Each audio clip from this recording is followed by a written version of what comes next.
And as leaders, it is our responsibility to protect that culture, to nurture it, to cultivate it, and to make it better.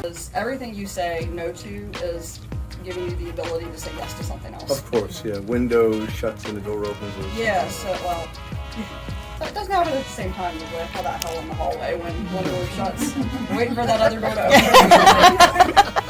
I feel like the last 2 years have done that for me. So, but I mean, it's hard. It is tough, and at some point though, you have to be able to just determine like what is your priority. Right. You know, are you going to prioritize? And I think that, and here's my take on it. If I say no to someone, and they treat me differently because of that, even if we have this long-standing relationship, and I say no to somebody, and I'm like, listen, I would love to do it, but I'm just slammed. I do not have the capacity. And then our relationship changes. I wonder if that person is actually somebody that I need around.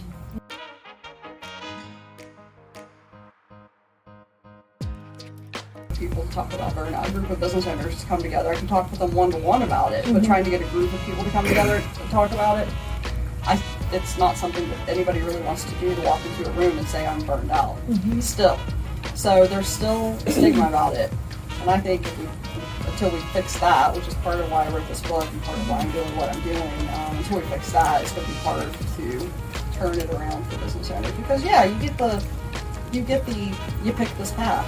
You pick this route, so suck it up type of mentality. And yeah, I mean, we did choose to be business owners, but it doesn't mean that we deserve to be burned out.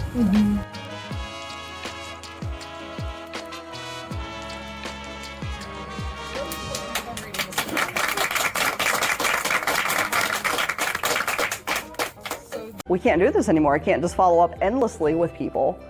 Every strategic change you make in your business, it's always about being better, not perfect.